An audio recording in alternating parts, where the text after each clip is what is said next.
Oh, a microphony. And a phony at the mic. Quiet, numbskulls, I'm broadcasting. The Doctor of Discernment is now online. You know, much like my show, in that it's a local reaction to things that are happening on a federal level.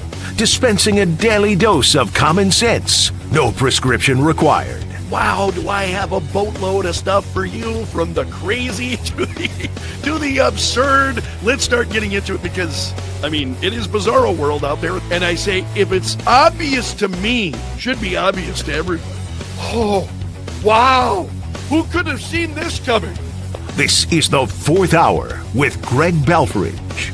Hold on to your butts. Broadcasting from my basement bunker beneath Kettle Radio. Welcome to the Fourth Hour. It's great to have all of you along. Let's take a look at, I just wanted to pull up Google News and take a look at the headlines here. Federal appellate panel rejects Trump's deportations.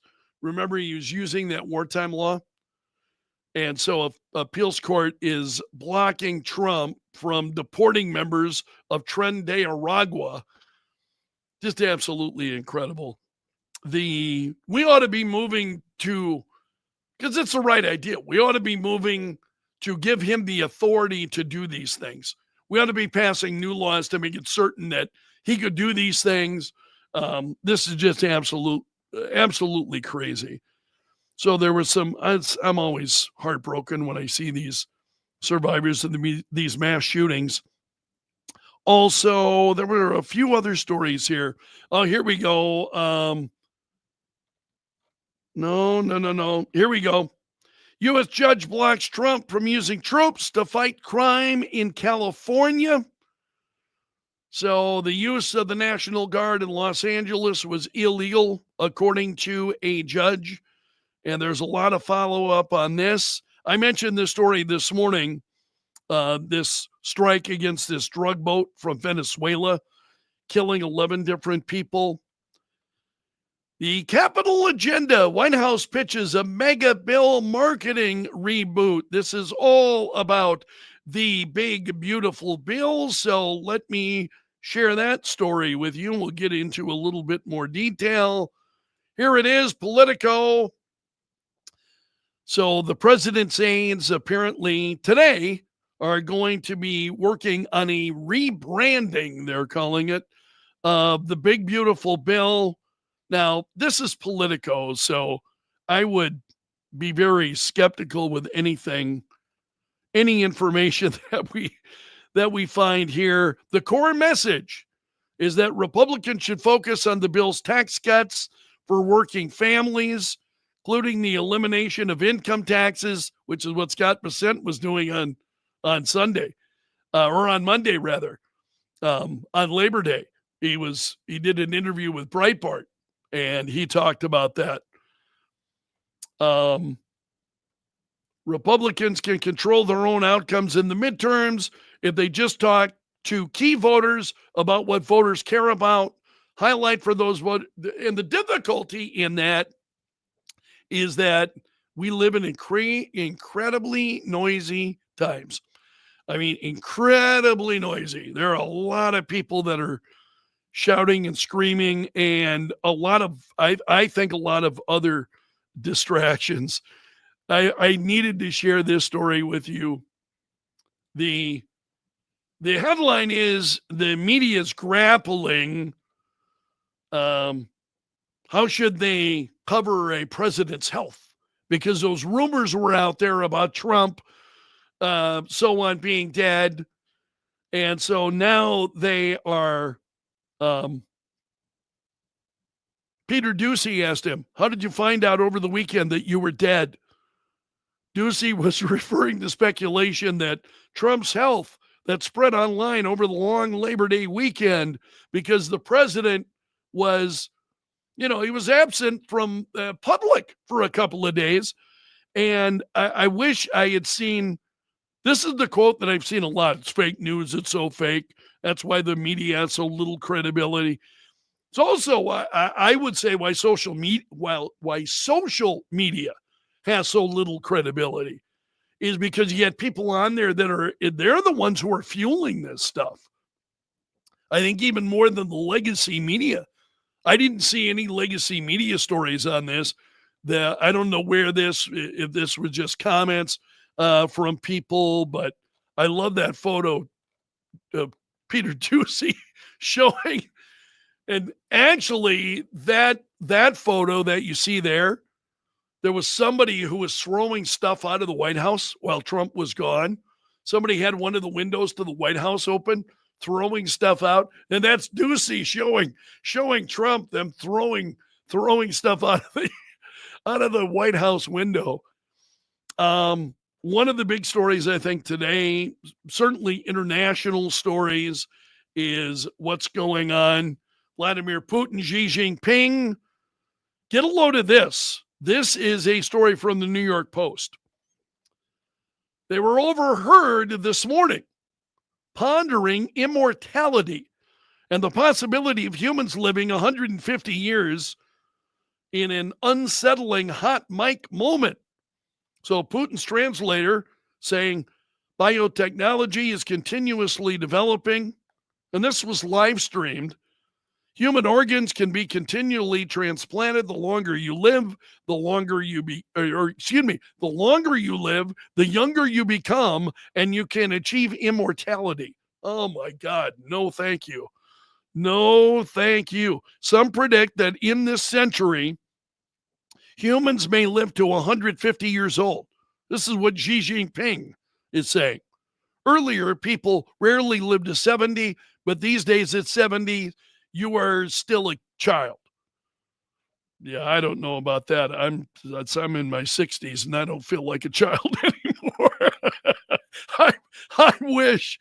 So anyway, the North Korean dictator could be seen smiling and looking in the direction of Putin and Xi, who even knows if he was understanding what was actually being said. That's a little bit chilling, that they are preparing for humans living to be 150 years old. Now, while we're talking about Politico, this is from Town Hall. This Politico headline about Trump's health is real and beyond embarrassing, says Matt Vespa. So let me show you the headline. There it is. Trump denies he's dead. Is that not the dumbest damn thing you ever? I mean, wow. Trump denies he's dead. And so conspiracy theorists had a field day wondering if Donald Trump was seriously ill or whether he was dead. I think those of us with better things to do. Again, that's just social media and what's happening on social media and what folks are doing on social media. Doesn't that blow your mind? I mean, seriously, I am just so, what's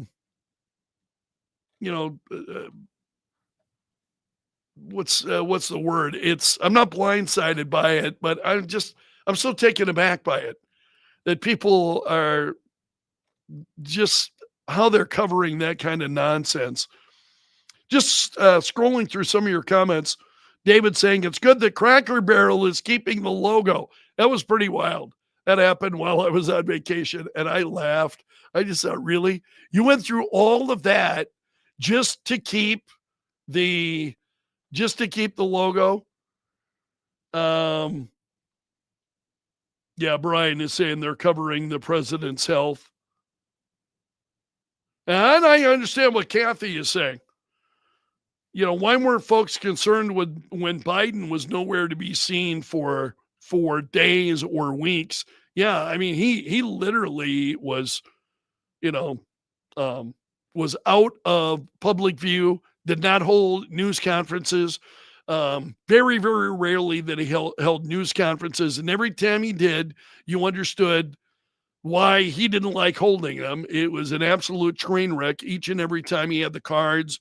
And it's like, now I'm supposed to call on Johnny, oh man, it was just absolutely painful.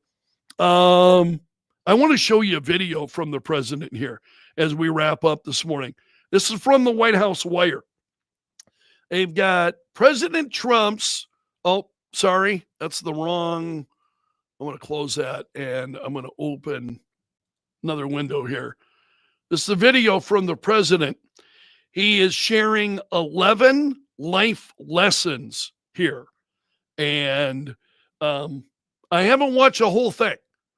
I'm usually hustling to try to get stuff ready for you when we do this. I watched the first several and it was spot on. So let's see what he offers. This is only a couple of minutes long. President Trump's 11 life lessons. Let me share some of the biggest lessons I've learned from a lifetime spent building dreams. First, if you think that you're too young to do something great, let me tell you that you are wrong. You're not too young.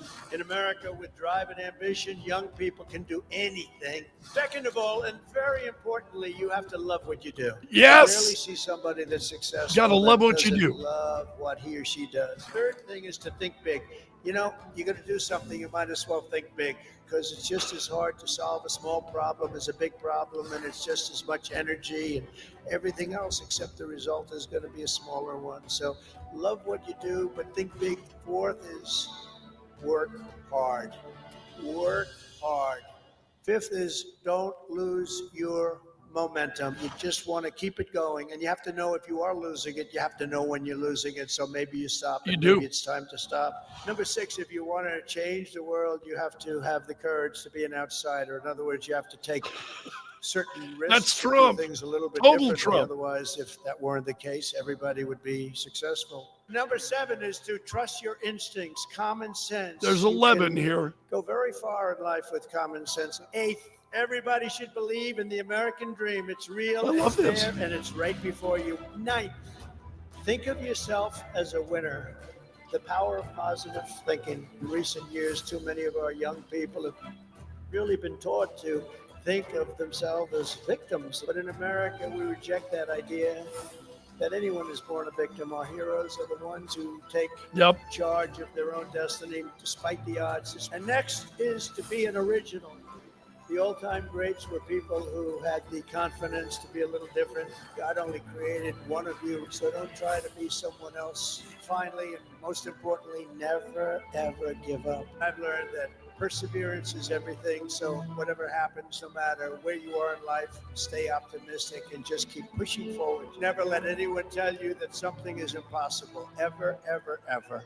In America, the impossible is what we all do best. That is so good. I absolutely love that. I wanted to share that with you because I think it is absolutely spot on.